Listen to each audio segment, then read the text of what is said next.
Hello, good morning and welcome to Argyle Breakfast. And it's already been quite an early one for a lot of our fans, making the longest journey in the Football League calendar this morning, up at the crack of dawn to head to Sunderland. It's an impressive effort for sure, because I struggle getting up for the 9 o'clock meeting for this show before it goes on air at 10. So you have my full respect, and hopefully we'll be able to do your efforts justice and keep you company over the next couple of hours as we warm up for another afternoon of Sky Bet Championship football. So grab a hot drink, a bowl of cereal or some toast maybe, and stick with us because we have got a lot coming up for you this morning. Argyle CEO Andrew Parkinson has given a full debrief of the events at the club over the past few weeks. He talks about investment, signings and the departure of Neil Dewsnip. John and Dan from Brewery join us in the studio to tell us about one of the big success stories in Plymouth business, and of course they're Argyle fans too. And with Argyle women in semi-final action tomorrow, we learn more about one of the stars of the team, midfielder Ava Koiken. So lots to come over the next couple of hours for you, and we're very glad to have you with us here following along, and helping to keep you and me company is none other than Aaron Cusack in the studio. And I have to say, belated happy birthday. Thank you, Erin. I was trying to keep that quiet, but thank you very much. No. It was your birthday on Thursday, yes? It was. Did you have a nice... Did you do anything?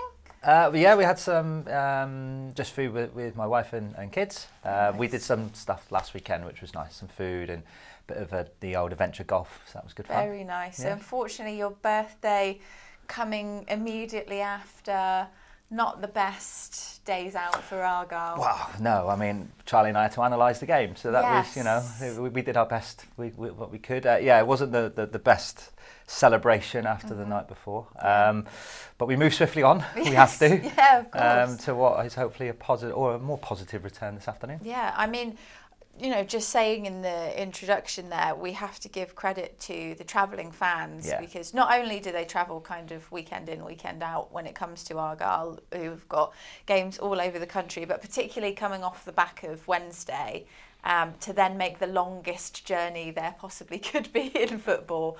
A real testament to the Green Army spirit. Oh, fantastic. They are seasoned pros, aren't they? The way that they dust themselves off and they go again, and they will be fully behind all the players today. I'm sure the players will appreciate that. They know the value that they bring, particularly on the road, and they'll be full of voice, full of optimism as always, and we'll be right behind the boys this afternoon. And you know, let's be hopeful that they can return a performance that matches the support that they're going to get. I think that's what everyone needs at the minute, is a little bit of positivity. That we had it a couple of weeks ago, you know, with the arrival of Miron Muslic, everybody was feeling very buoyed and excited about the future. It's taken a little bit of a dip in the last week, shall we say, with some of the scores, and of course the departure of Morgan Whittaker, which we'll talk about shortly as well. So now is the time to kind of bring the roller coaster back up the track, as it were. Yeah, I agree. They all need to get together. I don't think there's any one individual in the squad who's going to drag us out of this position that we're in. Everyone needs to play their part, and you know, collectively that's got to be greater than any individual's contribution. So they've all got to do their part to try. I appreciate it's precarious, to try to push us towards safety. Yeah, I think whenever you're in a situation like this, it always helps if you've got a bit of background, a bit of understanding. So let's start today's show then by bringing you Argyle TV's Sit Down with Chief Executive Andrew Parkinson. We did have him on the breakfast show briefly a couple of weeks ago for a little chat, but this one has done more of a deep dive, because there's been a lot going on at the club over the last month or so. Players coming and going, change of management, of course, and Neil Dewsnip leaving his role as Director of Football. So there's lots to unwrap and get stuck into. So that's exactly what Charlie Price did when he spoke to Andrew earlier. We got to the Championship. I think this season obviously has been, a struggle, let's face it. And I think what we felt was that we should review, once we'd made the decision around the head coach, what should we do with all the other positions. And it felt that it was a good opportunity to reset and really think about the future. We want to be a sustainable championship club. We may have to go a step back to go forward, but that is still the ambition, to be able to do that. And we had to think about what is the best opportunity to do that. There's been lots of learnings along the way, and I think we're in different markets now, so we're trying to recruit in Europe more. We're being more data savvy in terms of how we do things. I think there's a future role for the academy which might be more commercialised. There's different things that require us to think in a different way, and so we thought the opportunity to kind of think about what our football structure is should be looked at that point.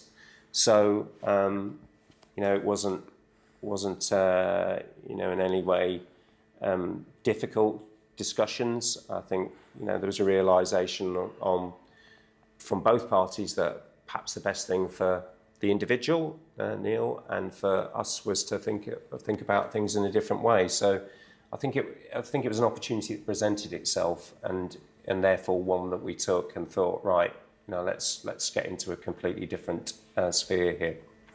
So does that mean that role won't be filled in the same kind of capacity? I think it's a great opportunity to look at the role and the structure. I think as the club has grown, I think the responsibilities perhaps that in that role as director of football, sporting director, or whatever we want to call it, I think when you're League Two and League One, I think particularly League Two, but League One, I think you can perhaps cover all of football. I think when you're wanting ambition, you've got to really think about where your focus and priorities are. So we know that recruitment is absolutely key. We know that the support around the first team is really key. We've got the good building blocks for the academy, but we need to think about how do we really commercialise that as well. So how do we get more Michael Coopers? How do we get more Adam Randalls? And that we have a pipeline to do that. And do we look at our strategy for getting both youngsters within the catchment, but also perhaps from further afield, that we invest in that in a different way. So I think that's a pure focus as opposed to perhaps overseeing the women's team, overseeing the style of play. I think we've got that kind of in place. I think we can really focus and hone down exactly what we need from that position. So it will be a different role, more technical probably, and more focused to get results ultimately on the pitch from the first team, but also be able to do that in a way where we're also making sure that we got the best benefits out of the academy. Money. Mm-hmm. Is there enough money to help improve the squad still this month? And where is that money? Well, I'll come on to that actually. Is there enough money at the moment? Yeah, there is enough money. I mean, Simon, I think has said previously that money is available to strengthen the squad. That is available. That wholly goes to football, so it's not going off in other areas in this particular time. We've obviously sold players, so money can be reinvested. So there isn't a money issue in terms of being able to use that for this window. That being said, we need to use it wisely as well. So I think the wrong thing to do would be to say, well, I've got some cash here, I just need to spend it, and then overspend on that. So we've got to get the balance right between the two. So it is there. As with everything, we need to make sure it's being used properly and that we can demonstrate that any player that's coming in is going to be a better player than the one we've got, or that they bolster the squad both in the short term and the long term. The short term might be a loan, but longer term, we've got to think about, if it's a contract perspective, what they're going to be able to do in our journey. Are you, having been more involved in it this month maybe than you would before, is Argyle an attractive destination to players?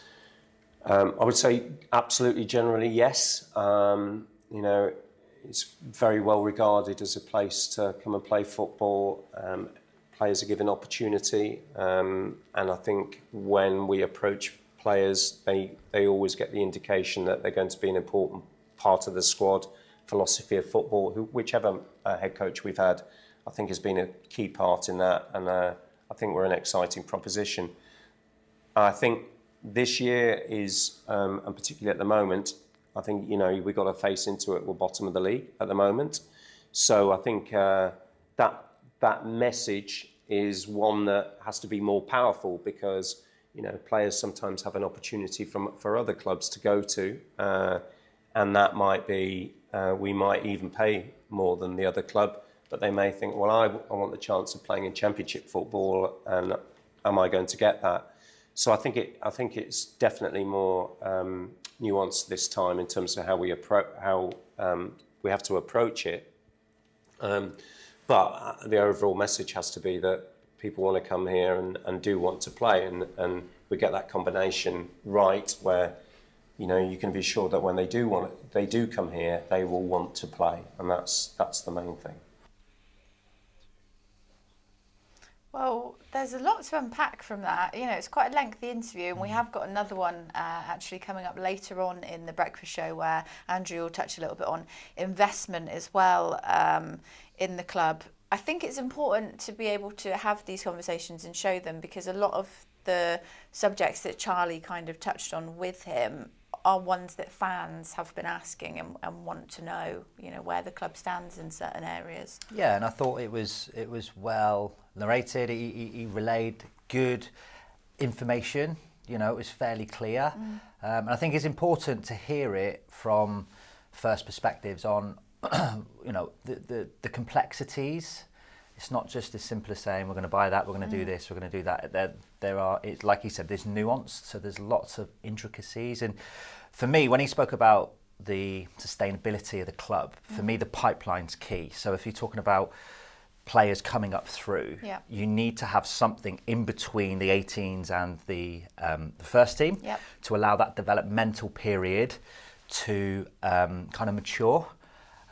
So that pipeline needs to be a strategic element that no doubt the new Brickfields complex will allow to happen. How many of you are doing dry January? If you aren't, I think the next two guests will be of particular interest to you. John Clargo and Dan Heath have joined us here in the studio from Rome Brewery.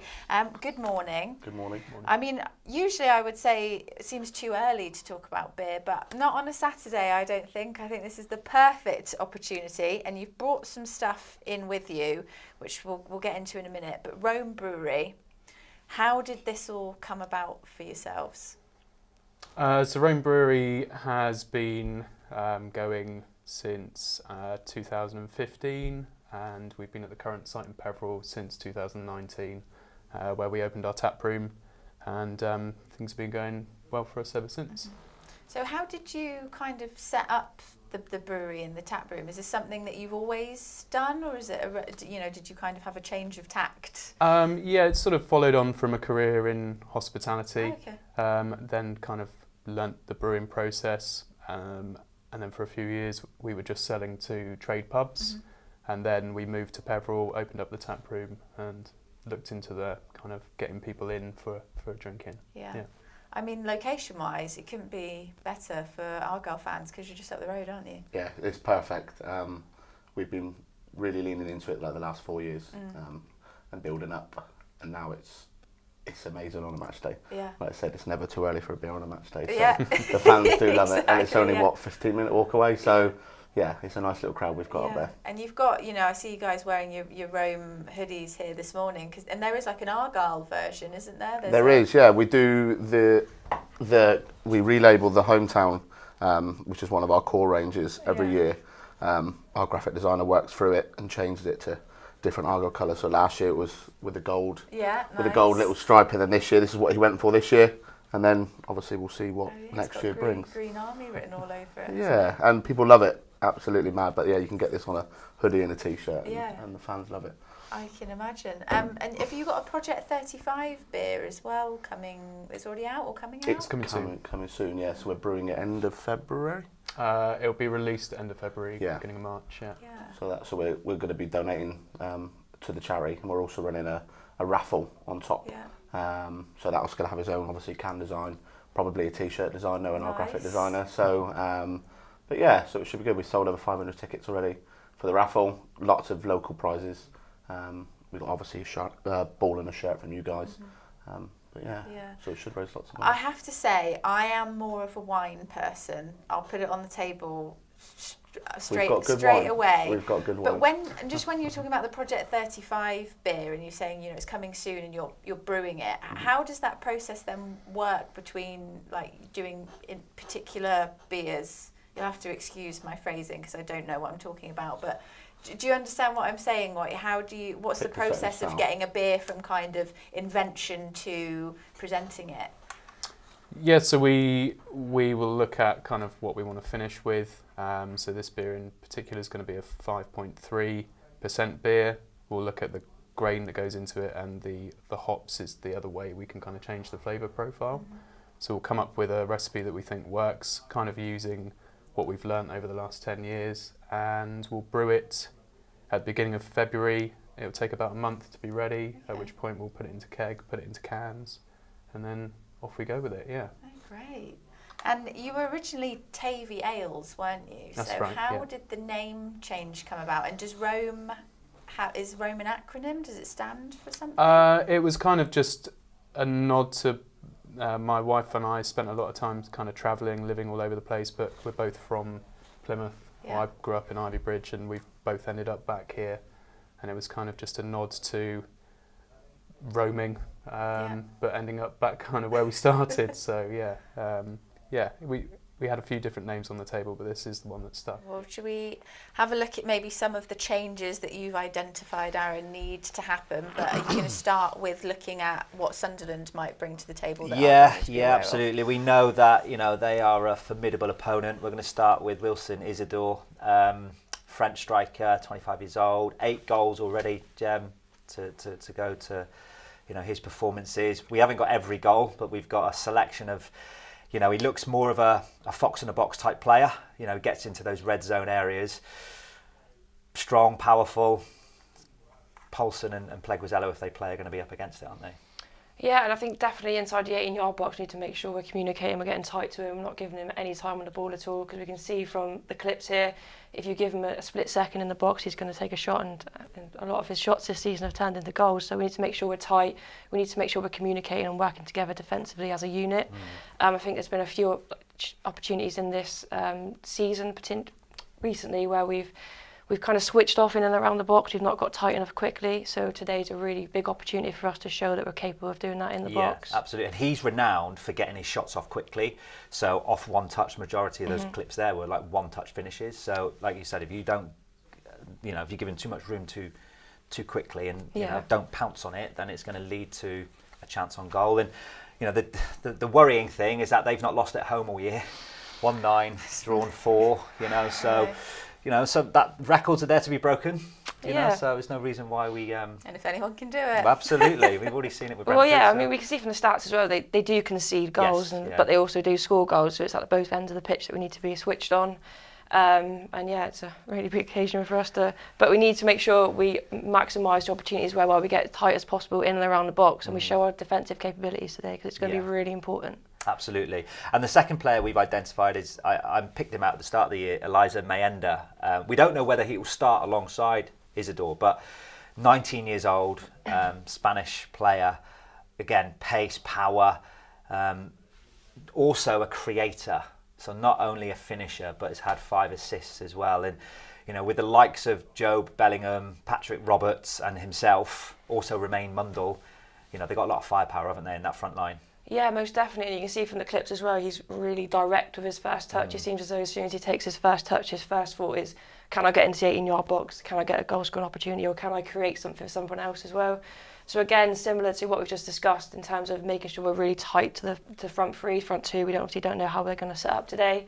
But again, we need to make sure we're tight and we're limiting his opportunities in order to make sure he doesn't get in stride with the ball. I agree. I think the transitions will be really important today, especially the defensive transitions, as you're familiar with. If they don't stay with runners, what we've seen in those clips there is the way that they change their angles of their runs to create that distraction along that back line. And I think that happened a lot during the week as well. I think one of the goals coming from a set piece where they played a diagonal ball, and it just showed that we weren't switched on in that moment. So we need to make sure today especially we're switched on, because if we give them 5 or 6 shots in those situations, they could potentially score 5 or 6 goals. So it's really important. Yeah, so it's how quickly you get behind the ball, isn't it? And then protect that central space to limit what would be, chances on goal. Yeah. What we've done for Argyle's players is, rather than pick individuals, we've actually gone with the whole squad. Now, obviously, this was created prior to Morgan's departure, so he is in there. He's not going to play any part today, of course. But we feel that, I don't know about you, Jem, I don't think there's any one individual that can go out there today and actually win this game or get us something from it. Goalkeepers might have a blinder, but it's got to be a whole squad effort, isn't it? Yeah, most definitely. I think a key theme for today's game is that we need to be organised, we need to be structured, we need to be disciplined, and we need to make sure our units are really tight together as well. I think if we switched off and allow our units to become separated, that's going to allow them a lot of time and space in the middle of the park, and we know they're dangerous if they pick up the ball in the middle with the likes of Bellingham. So we need to make sure we're disciplined and we work together effectively as a team. It's going to be really important. That's a good word you used there about discipline. So whether it's an individual within a unit, it's not only about, music said in the week about they've got to win more 1v1 duels, but they've also got to recognise their role, haven't they, in that unit. So rather than say, I'm a midfield player, this is my position, well, if I'm the nearest player to that ball, irrelevant of my position, I've got to lock on. And then a teammate's got to identify that and get across as well and compress those units. So like you said, discipline is key, it's mindset and concentration, and that's what they showed against Brentford. Didn't they? They had lots of the ball, but we still limited their attacks. So, and we've got to take care of the ball, haven't we? When we get that transitional moment and we gain possession, we've got to look after it better. Let's turn our attention to the next challenge that awaits the Argyle TV studio. That is the 72 in 72. So a very quick reminder of the rules. 72 seconds to name as many of the 72 EFL teams as possible. The score to beat, still Aaron Cusack with 53. Can Connor Hazard beat it? Let's find out. Hi, my name's Connor Hazard, Argyle goalkeeper, and this is my 72 and 72. Right, are you ready? Yeah. 3, 2, 1.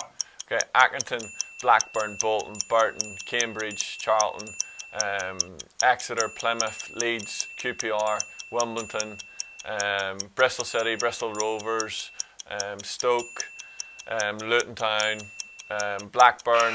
You have I'm hitting a mind flip here. Go through. You have Fleetwood. You have going through Leeds United. You have Sheffield Wednesday, Sheffield United. You have Stoke. Like I already said them. How long? 30.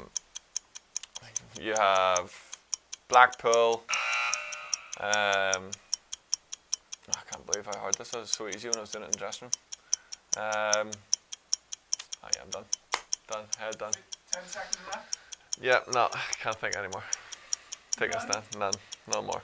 Right, okay, we can sit there. 5, 4, 3, 2, 1.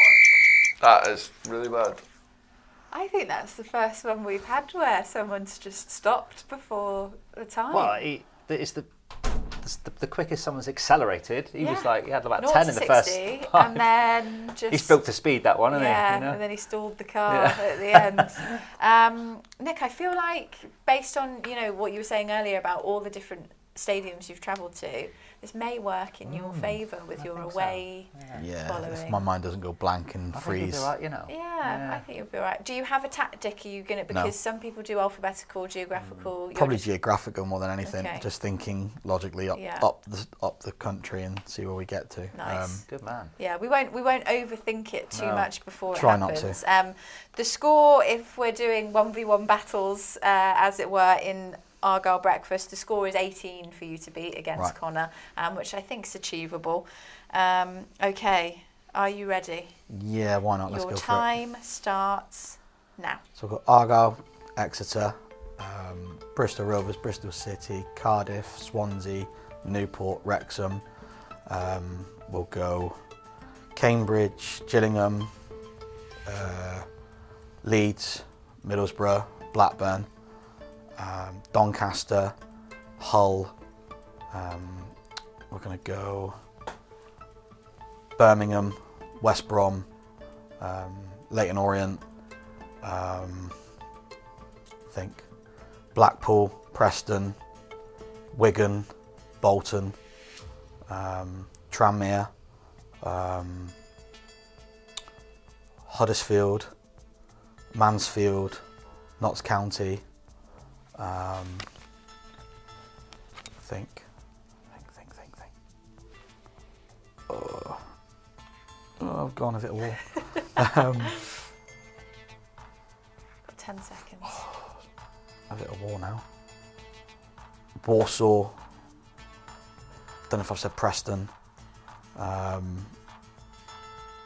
Salford. There we go. I think you Give did that say last one.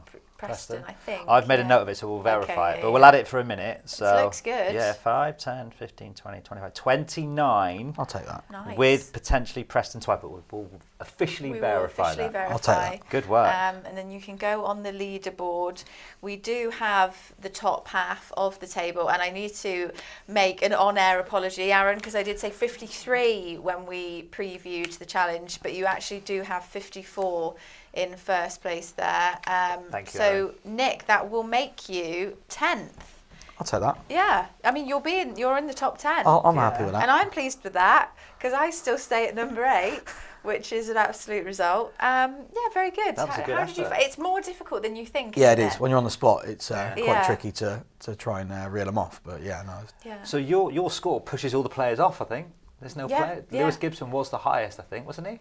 I think, I think yeah, he I was don't in think we've terms of ever players. had So a... I think all the players have gone. So You'd think they do quite well, wouldn't you? Considering they'll I mean, get where they go to you and think? play, you'd think they do all right. yeah. Yeah, you would Good work. think that would happen. Yeah, thank you for continuing to put the Argyle breakfast team at the top of the leaderboard, which is very reassuring.